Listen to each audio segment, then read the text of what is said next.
Selamat datang di channel Cik Gentar, jangan lupa subscribe dan klik tombol loncengnya, agar Cik Gentar bisa tumbuh besar dan tidak jadi anak kecil terus, terima kasih.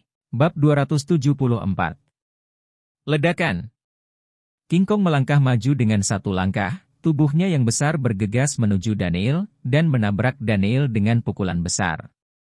Tinju yang mengerikan menghantam, seperti meteorit yang jatuh, dan aliran udara kosong terhapus satu demi satu. Sebelum pukulan itu tiba, angin kencang yang meninju membuat pipi Daniel sedikit sakit. Aura yang menakutkan sudah cukup untuk membuat jantung seseorang bergetar. Daniel, di sisi lain, memiliki senyum di wajahnya, tidak mengelak atau mengelak, hanya melihat pukulan lawan mengenai dirinya. Hati-hati! Kakak ipar! Yetiashi memandang Daniel dan berteriak dengan cepat. Meskipun Rizka di samping tidak berbicara, wajahnya juga penuh kekhawatiran. Dia menatap Daniel tanpa berkedip, dan dia tidak bisa tidak merasakan kegugupan di hatinya. Melihat Daniel berdiri di sana dengan hampa dan tidak bergerak, ekspresi jijik muncul di mata King Kong, berpikir bahwa Daniel ketakutan karena serangannya sendiri. Tampaknya orang ini tidak memiliki banyak kekuatan, benar-benar masalah besar bagi Tuan Qi untuk membiarkannya bergerak. Tapi segera ekspresi King Kong membeku, dan ekspresi kaget muncul di matanya. Saya melihat bahwa pukulan mengerikan King Kong diblokir dengan ringan oleh tangan kanan Daniel ketika dia masih berjarak 1 cm dari tubuh Daniel. Itu benar, itu diblokir dengan lembut. Daniel tidak melepaskan aura apapun, dan bahkan tidak mengeluarkan kekuatan apapun dari telapak tangannya, tetapi dia memblokir pukulan King Kong yang mengandung 70% dari kekuatannya. Kekuatan pukulan ini mungkin sulit untuk dilawan bahkan oleh seorang master di tahap akhir Huajin, tetapi dia tidak menyangka akan mudah diblokir oleh anak ini. King Kong segera menyadari bahwa tindakan Daniel tidak sederhana, dan dengan cepat membalas dengan pukulan lain, yang langsung mengenai perut Daniel. Ledakan. Tetapi pada saat ini, Daniel juga meninju dengan tangan yang lain, meskipun dia terlambat memukul, dia memukul lebih cepat. Sebelum tangan King Kong bisa mencapai perut Daniel, dia memukul dada lawan, menjatuhkan King Kong yang besar di tempat. Sepertinya pukulan Daniel tampaknya tidak menyebabkan terlalu banyak kerusakan pada lawan, dan ketika Daniel meninju, rasanya seperti memukul pelat besi, dan tubuh lawan tampak sangat kuat. Aku akan pergi, bukankah kulitnya cukup tebal? Daniel melengkungkan bibirnya dan mengayunkan tinjunya. HMPH, Vajra Kungfuku telah dikultivasi dengan sangat baik, seluruh tubuhku sekeras berlian, kau tidak bisa menyakitiku sama sekali. King Kong memandang Daniel dengan tatapan jijik di matanya. Tampaknya namamu benar, kamu benar-benar King Kong. Tapi aku ingin melihat apakah tubuhmu benar-benar tidak bisa dihancurkan seperti King Kong. Daniel berkata dengan bersemangat. Berkedip dengan semangat juang yang kuat. Minum. King Kong meraung, roh jahat berdarah melonjak ke seluruh tubuhnya, bulu-bulu di sekujur tubuhnya berdiri tegak, dan paksaan yang menakutkan menyelimuti udara. Pada saat ini, King Kong seperti King Kong of the Ape yang asli, memancarkan aura yang menakutkan, dan tanah bergetar di setiap langkah. Ledakan. Pukulan yang menyebabkan kehampaan bergetar dan diisi dengan aura destruktif berubah menjadi kepalan tangan dan membanting ke arah Daniel. Dengan pukulan ini, King Kong menggunakan seluruh kekuatannya, sebanding dengan pukulan penuh dari Master Huajin Dzogchen. Angin siulan terdengar, seperti badai tornado yang menyapu, dan tinju berkecepatan tinggi bergesekan dengan kehampaan untuk menghasilkan suara yang menusuk. Tinju angin yang dibawa oleh pukulan ini membuat pakaian Daniel berdesir. Saya khawatir bahkan batu besar seberat 1000 kati di depannya bisa diledakkan oleh pukulannya. Melihat pukulan yang mengerikan itu, Sister Rizka dan Wang Jun memiliki ekspresi khawatir di wajah mereka, bertanya-tanya apakah Daniel dapat memblokirnya. King Kong sangat percaya pada pukulannya. Bahkan seorang seniman bela diri yang levelnya lebih tinggi darinya mungkin tidak dapat memblokir pukulannya. Ada banyak master seni bela diri yang hancur berkeping-keping oleh pukulannya dan mati kesakitan. Naik. Tidakkah kamu ingin membandingkan kekuatanmu? Hari ini aku akan menunjukkan kepadamu apa itu kekuatan sebenarnya. Mata Daniel berbinar, dan seni tubuh hegemoni bintang 9 di tubuhnya diaktifkan, dan kekuatan mengerikan melonjak keluar dari 4 titik akupuntur utama. Ledakan. Daniel meninju keras, dan itu bertabrakan kuat dengan pukulan King Kong, seperti percikan api yang menghantam bumi. Kedua kekuatan itu bertabrakan dan meledak seketika. Angin kencang yang mengerikan beriak, semua yang ada di ruang tamu villa hancur dalam sekejap, vas, TV, dan barang-barang lainnya semuanya musnah oleh angin kencang. Saudari Rizka merasakan angin dingin bertiup, dan dia tidak bisa menahan diri untuk tidak menutupi wajahnya dan mundur lagi dan lagi. Kakak. Setelah itu, retakan muncul di lantai bermutu tinggi yang diinjak oleh Daniel dan King Kong, menyebar dari tempat mereka berdua berdiri, dan akhirnya seluruh lantai dari lantai ini hancur. Wajah Daniel tenang, tetapi pupil mata King Kong membesar, menunjukkan ekspresi tidak percaya. Awalnya, dia berpikir bahwa pukulannya akan cukup untuk melukai Daniel dengan parah, tetapi dia tidak menyangka bahwa anak di depannya akan memblokir pukulannya lagi. Selain itu, gelombang kekuatan yang melonjak datang dari tinju lawan, seperti lautan yang berderap, terus-menerus dan terus-menerus, benar-benar menghancurkan kekuatannya. Jempol. Mundur 3 langkah berturut-turut, King Kong membuat 6 jejak kaki yang dalam di bawah lantai yang retak. Benar, kekuatannya sangat kuat. Daniel memandang lawan yang menghadapi pukulannya, tetapi sebenarnya hanya mundur 3 langkah, menunjukkan sedikit kekaguman. Di ranah Huajin, tidak banyak orang yang dapat menangkap pukulannya dan hanya mundur 3 langkah, bahkan Master Huajin Dzogchen mungkin tidak dapat memblokirnya. Terlebih lagi lawannya baru berada di puncak Huajin, dan lawan sepertinya tidak terlalu banyak menerima luka. Tentunya ini semua karena lawan telah berlatih Vajra Kung Fu yang membuat tubuhnya sangat kuat. Kekuatanmu sangat kuat. King Kong menyipitkan matanya, menatap Daniel, wajahnya tampak agak berat.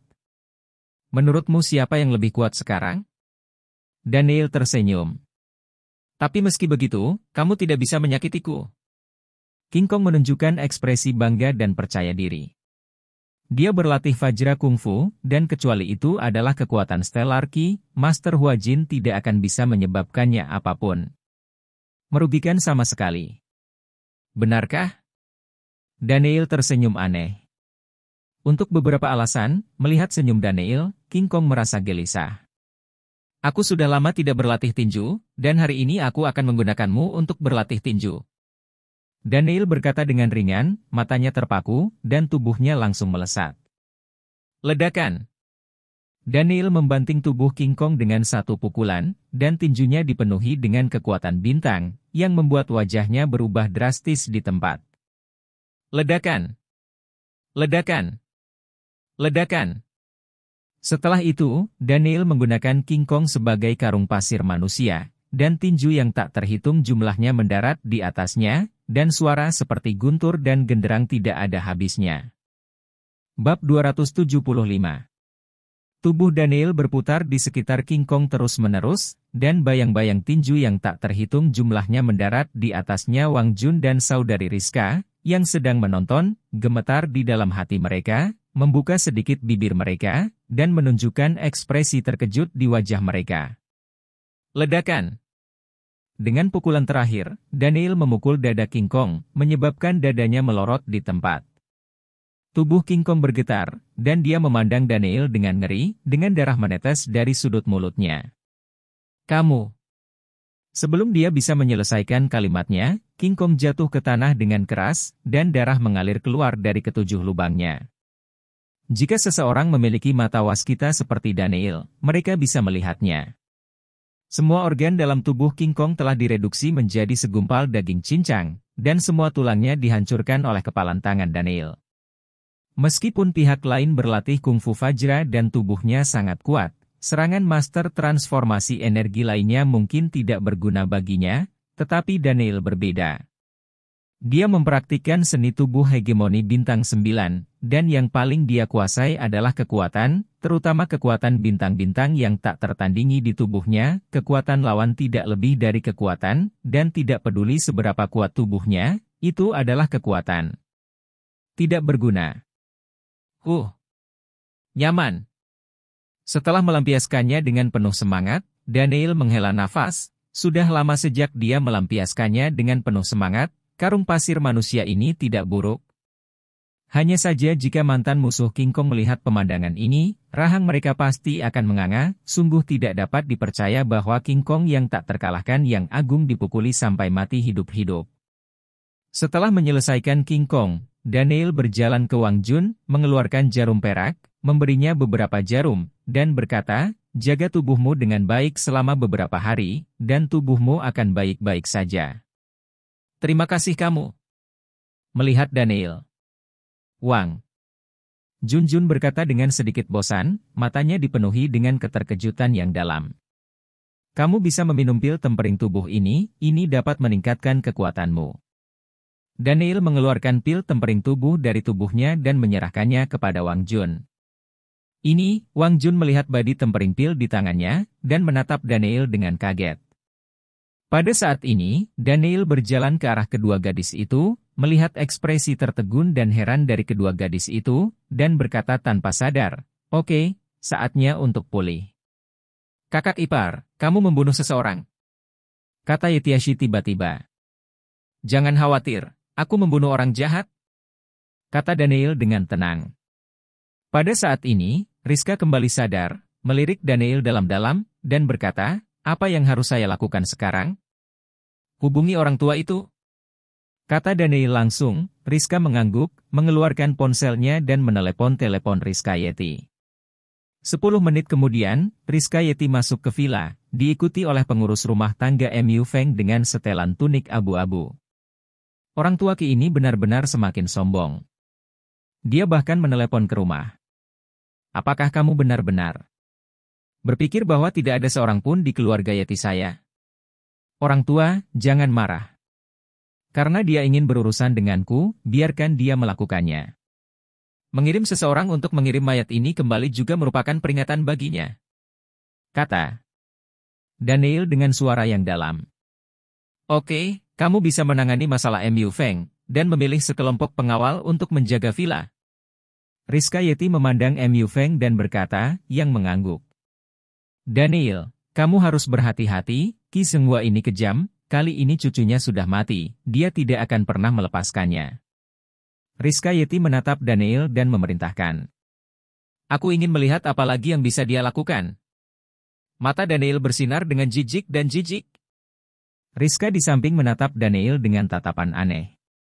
Tianhai, rumah Sanping. Dengan tatapan kuyu, Ki Huaing duduk di sofa, menangis di wajahnya, jelas tidak pulih dari rasa sakit kematian putranya.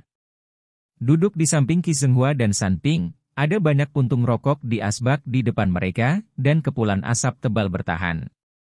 "Ayah, kamu bilang King Kong mengambil anak itu, menurutku kekuatannya tidak sederhana." Sanping mengisap rokok dan berkata dengan ekspresi serius. "Jangan khawatir, King Kong pernah menjadi raja kompetisi tinju bawah tanah Jiangnan. Ratusan orang tewas di tangannya, termasuk beberapa master seni bela diri kuno. Mereka telah berlatih seni bela diri selama lebih dari 10 tahun, dan kekuatan mereka menakutkan. Bahkan Ahwa menghadapi dia hanya bisa dibunuh dengan satu gerakan. Meskipun anak itu memiliki kekuatan, dia jelas bukan lawan King Kong. Sesuka hatimu, lalu biarkan dia turun untuk menemani UR." Ki Senghua berkata dengan ekspresi dingin. "Aku akan mengulitinya dan membuatnya kram, menyiksanya sampai mati, dan membalaskan dendam UR-ku." Wajah Ki Huaing ganas, dan matanya penuh kebencian. Pada saat ini, salah satu pengawal Ki Senghua bergegas masuk dengan ekspresi panik. "Apa yang kamu lakukan dengan panik seperti itu?" Melihat ekspresi bingung di wajah pengawal itu, Ki Senghua berteriak dengan dingin dengan ekspresi tidak senang di wajahnya. "Bos, Jin. King Kong kembali." Wajah pengawal itu sedikit pucat, dan suaranya bergetar. Ki Senghua sangat gembira ketika mendengar King Kong kembali, dan berkata, "Saya tahu King Kong tidak akan mengecewakan saya." "Apakah anak itu membawanya kembali?" Ini. Menghadapi pertanyaan Ki Senghua, pengawal itu tampak sangat ragu-ragu. Kulitnya sedikit tidak sedap dipandang. "Bicaralah, biarkan King Kong masuk." Wajah Ki Senghua menjadi dingin ketika dia melihat pengawalnya gagap, dan dia berteriak dengan ketidakpuasan. Kemudian King Kong dibawa masuk oleh dua pengawal dan dibaringkan di tanah. Ki Senghua mengharapkan King Kong muncul di hadapannya bersama anak laki-laki yang membunuh cucunya dan memukul serta mempermalukannya, tetapi ketika dia melihat tubuh King Kong dibawa masuk, wajahnya langsung membeku. Ada pandangan kusam di pupil matanya, dan dia tercengang, bahkan Qi Huaing dan San Ping terkejut saat melihat tubuh King Kong. Ini, apa yang terjadi di sini? Apa yang terjadi di sini? Siapa yang membunuh King Kong? Ki Senghua meraung marah, dengan wajah muram dan tubuh gemetar. Jika dia tidak melihatnya dengan matanya sendiri, Ki Senghua tidak akan pernah percaya bahwa King Kong dibunuh oleh seseorang. Dia tahu kekuatan bawahan ini dengan sangat baik. Itu sangat menakutkan, dan dia benar-benar seorang master. Bahkan dia telah membayar banyak uang untuk membawanya di bawah komandonya, tetapi sekarang dia mati seperti ini, yang membuat Ki Senghua sulit untuk menerima semuanya sekaligus. Bab 276. Siapa yang mengirim mayat ini? Ki Senghua menatap para pengawal dengan mata dingin. Itu dikirim oleh orang-orang dari keluarga Yeti, kata pengawal itu dengan suara bergetar. Sialan keluarga Yeti, Rizka Yeti, kamu ingin melawanku dengan tulus, kan?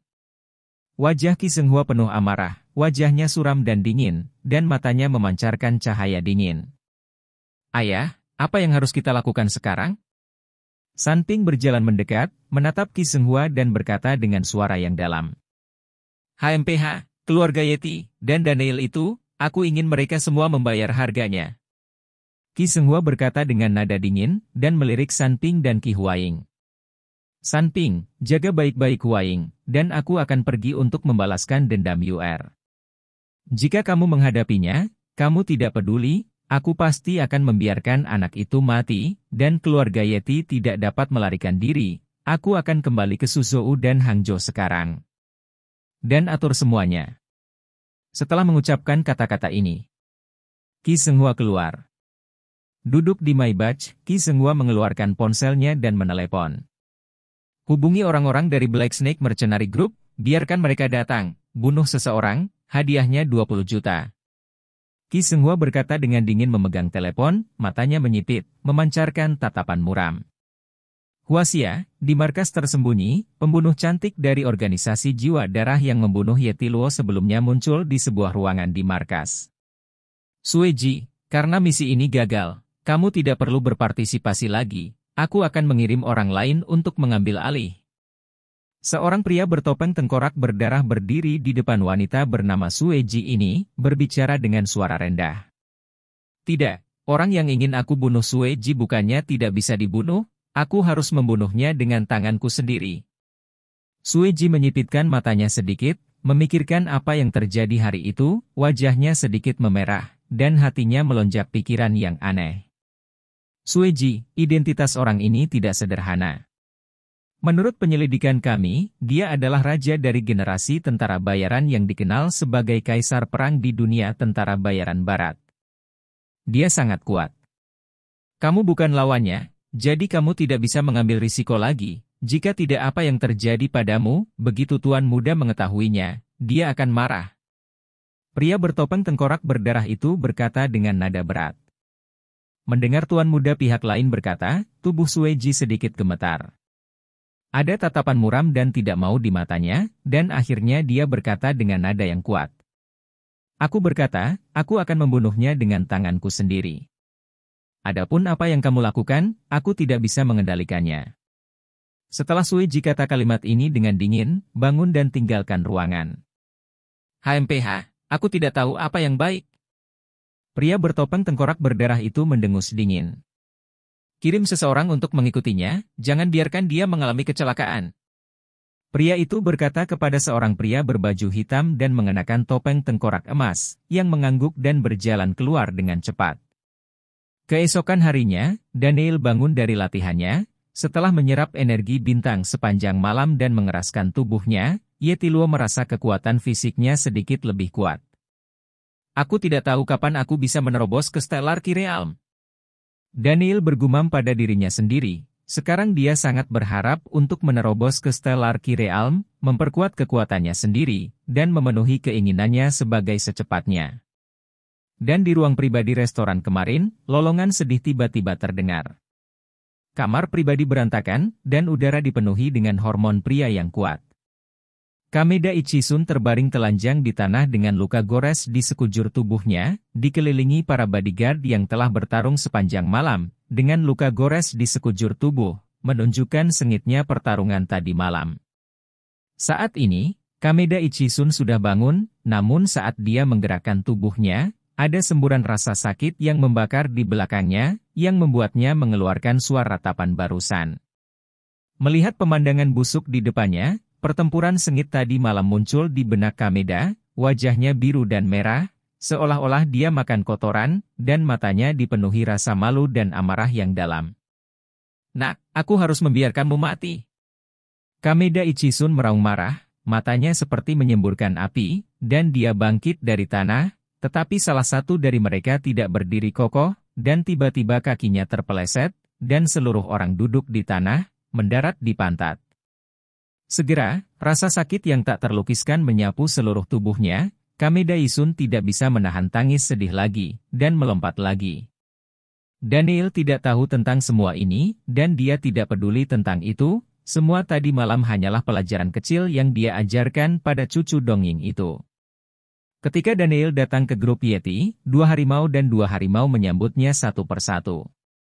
"Bos, apakah kamu baik-baik saja?" Erhu memandang Daniel dengan prihatin. "Apakah kamu pikir aku seseorang yang memiliki sesuatu untuk dilakukan? Bagaimana kabar kalian? Apakah kamu baik-baik saja dengan cedera yang kamu alami kemarin?" Daniel memandangi harimau besar dan kedua harimau itu. "Bos, kami baik-baik saja, tapi Menterihi menderita luka serius untuk kami kali ini, dan dia masih memulihkan diri di rumah sakit." "Baiklah. Aku akan pergi menemuinya ketika aku mendapat kesempatan." Daniel mengangguk. Tianchen Yeti baru saja datang ke perusahaan saat itu. Ketika Tianchen Yeti melihat Daniel, wajahnya tampak murung. "Adik ipar, mengapa kamu tidak terlihat sangat baik? Apakah kamu merasa tidak senang melihatku kembali?" Daniel sedikit tersenyum, dan berjalan di depan Tianchen Yeti. "Nasibmu benar-benar hebat." Tianchen Yeti memandang Daniel dan mendengus dingin, tetapi hatinya merasa sangat kasihan. Awalnya mengira orang ini memiliki keberanian untuk membunuh cucu ketua kamar dagang yang sama, dan dia akan mati dengan mengenaskan, tetapi tanpa diduga, tidak terjadi apa-apa. Memang, orang biasanya mengatakan bahwa saya memiliki 9 nyawa, bahkan jika semua orang mati, saya tidak akan mati. Daniel mengangkat bahu. "Hah?" Tianchen Yeti mendengus dingin, dan berjalan lurus menuju lift. Daniel mengikuti di belakang. Saat pintu lift terbuka, sekelompok pekerja kantoran mengerumuninya. Daniel dan Tianchen Yeti berjalan terakhir. Hanya saja saat keduanya masuk ke dalam lift, pintu lift tidak menutup, melainkan mengeluarkan bunyi bip. "Tampaknya lift ini sudah kelebihan berat badan, dan seseorang harus keluar." Daniel berkata dengan ringan, matanya menyapu ke arah Tianchen Yeti. "Menurutmu apa yang aku lakukan?" Tianchen Yeti memandang Daniel dan berkata dengan dingin, lalu melirik seorang anggota staf di sebelahnya, yang jelas berarti membiarkannya keluar. Menghadapi tuan muda tertua dari keluarga Yeti, karyawan biasa dari grup Yeti memiliki ekspresi yang sangat gugup. Melihat tatapan orang lain, dia akan meninggalkan lift. Tetapi pada saat ini, Daniel mengangkat Tianchen Yeti dan melemparkannya keluar lift, dan segera pintu lift menutup secara otomatis. "Bajingan!"